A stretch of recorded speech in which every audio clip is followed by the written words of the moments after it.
Buenos días. Voy a trabajar para el seminario Educación, Diversidad y Grupos de Investigación el tema la escuela mestiza y la diversidad de la nación. Y contestar la pregunta si estoy afectado por la nación mestiza, por el modelo de nación mestiza. Para empezar, no creo que en Colombia haya un modelo de nación mestiza. Yo creo que somos mestizos. La conquista se produjo en el siglo XV, finales del siglo XV, principios del siglo XVI, y se produjo en una condición de poblamiento, desde luego, abundantemente indígena. Y digamos que la manera como se diezma la población indígena fundamentalmente es por enfermedades que eran muy comunes en Europa y por lo tanto la población europea se había hecho resistente a ellas, pero en América no era tan fácil. La viruela, algunas enfermedades venéreas, el sarampión, el escorbuto, son enfermedades que traen los andaluces que vienen en la conquista, que llegan a estas tierras, enamoran a nuestras mujeres y entre las enfermedades y el mestizaje se diezma la población. Hay una historia negra, desde luego, que se repite, no creo que con las condiciones en que se repite, porque la historia negra también se usó en un momento determinado de la historia para poder justificar que las burguesías del siglo XIX se hicieran al poder. Luego, por razones de la minería, fundamentalmente el descubrimiento de América se produce por una escasez de bimetalismo en Europa, la falta de oro y plata en Europa, que está generando dificultades a los gobiernos de Navarra, de León, de Castilla, porque en el descubrimiento de América España aún no existía. No vino de España el descubrimiento de América, viene de Aragón, de Castilla, de Navarra, de Andalucía, de Sevilla, que eran reinos feudales que se logran juntar unos pocos años antes del descubrimiento de América por el matrimonio entre Fernando e Isabel. Pero luego cuando el bimetalismo se confirma y hay un auge importante en la exportación de metales preciosos hacia Europa, y España, ya constituida como Estado-nación, se constituye en el imperio que luego sería durante unos años, eh, empiezan a traer en el comercio, el triángulo famoso, comercio Europa, África, América, a negros para que trabajen en las minas en las Américas. En Colombia llega un poco tarde, y el negro trae una lógica que es contraria a lo que siempre se ha dicho, trae la lógica de una división social del trabajo, que es una primera división social del trabajo que se produce en Colombia y que hasta la víspera no era. Aquí o se era dueño de una pureza de sangre que lo relacionaba directamente con la metrópoli, o no se era. Y digamos que el negro trae una primera división social del trabajo y trae una condición de trabajo que hasta ese momento no estaba determinada. Y se trae como un trabajo específico que podría dividirse en tres condiciones al pensar de Germán Colmenares. Para la minería, que era el propósito central de muchas de las riquezas. Para la agricultura, agricultura que tenía que ser el abastecimiento de la minería.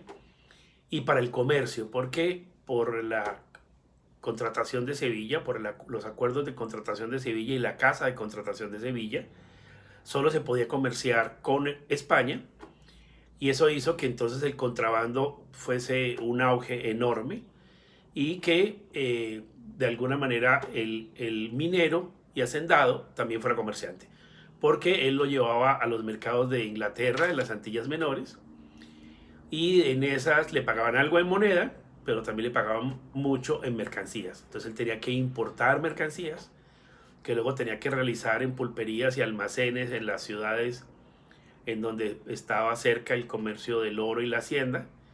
Y entonces digamos que había una suerte, la burguesía tenía una suerte de mineros, comerciantes y agricultores. y el negro servía en las tres condiciones. Ya tanto el indígena no, porque se había diezmado muchísimo la población y porque la legislación colombiana había de alguna manera protegido esa circunstancia. Ese era un modelo que Germán Colmenares asocia al modelo de hacienda, al modelo de minería, y ese modelo tiene una existencia más o menos constante entre los siglos XVIII y principios del siglo XX. Por lo tanto, no creo que haya una escuela mestiza como modelo o una nación mestiza como modelo. Y creo que ese es uno de nuestros principales obstáculos. Si tuviéramos un modelo mestizo, seguramente tendríamos una condición distinta porque definitivamente somos mestizos. Mi madre es una mujer negra y mi padre es un hombre mestizo. Eh, yo nací en Antioquia, pero por el trabajo de mi padre nos vinimos a vivir a Bogotá y en 1967 yo entro a un colegio de pago. Yo no diría que privado, no creo que en 1967 cuando empiezo mi escuela, eso fuera, yo entro a primero de primaria en 1967, 7 años tenía, era bastante tarde para entrar a la escuela, pero era lo normal en ese momento. Y, y yo no diría que era privada, yo diría que era una escuela de pago.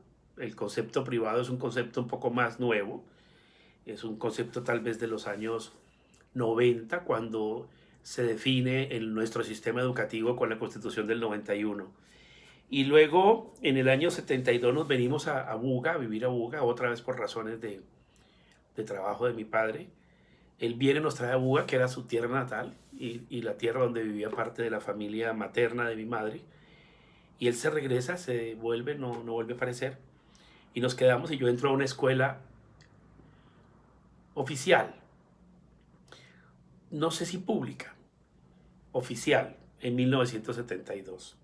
Y luego en 1980 entro al colegio académico, un colegio oficial, no sé si público.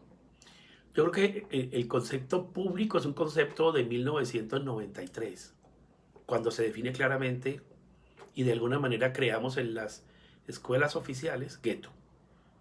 Cuando se crea la clasificación en estratificación social por el modelo chileno de focalización, se expulsa de la escuela oficial capas sociales que no tengan que ver con una estratificación socioeconómica que no es coyuntural, que no es estructural, sino que es coyuntural. Es por el lugar donde vives, hay una estratificación, el perfil de la manzana define una estratificación para ti, y los de 0, 1 y 2 deben estar en la escuela pública y los demás deben ir a la escuela de pago o privada. Y creo que ahí empieza ese concepto de público y privado. En 1983 yo entro a la Universidad del Valle. 1981 entro a la Universidad del Valle. La universidad se cierra en el 82 y yo debo marcharme. Y luego entro en 1986 a la UCEBA, una institución técnica y tecnológica de Tuluá.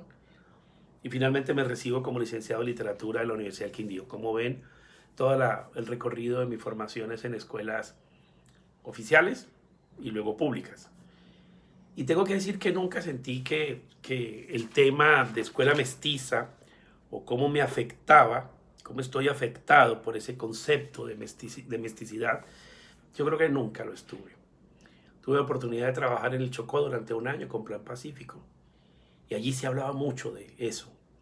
Pero en el resto de las escuelas y todo mi recorrido ha sido en escuelas públicas o oficiales, repito, nunca se habló de eso. Y yo creo que el modelo de afectación de los muchachos hoy es más que por el color de su piel, por el volumen de su cuerpo, por el aparato que tienen delante, o porque en algunas universidades si llega en carro o en moto, o si tiene X o Y tenis, o si usa X o Y morral. Yo creo que el tema en algunos sectores está muy determinado, muy fuerte. Creo que entre la comunidad negra y la comunidad indígena ese es un concepto muy fuerte, pero totalmente desprevenido. Tengo ahora a cargo una institución de educación superior que siempre ha tenido población del Pacífico en sus salones, y creo que es una comunidad que tiene una muy buena manera de vivir, muy buen vivir, y creo que ese no es un tema que se haya afectado, a pesar de que esta es una ciudad que siempre se consideró racista. Yo no creo que haya un modelo de nación mestiza, no lo siento. Tengo por formación la historia, eso he estudiado durante los últimos 25 años y creo que eso no es factible señalarlo, no para Colombia.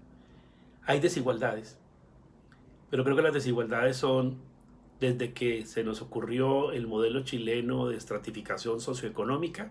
Creo que ahí generamos, para todos los mestizos que somos los colombianos, una clasificación odiosa que nos señala entre pobres, paupérrimos, pobres, solemnes o pobres, y entonces tenemos un abanico gigantesco, un tornasol gigantesco de pobres y una población muy pequeña que tiene altos ingresos y unos modos de vida muy altos.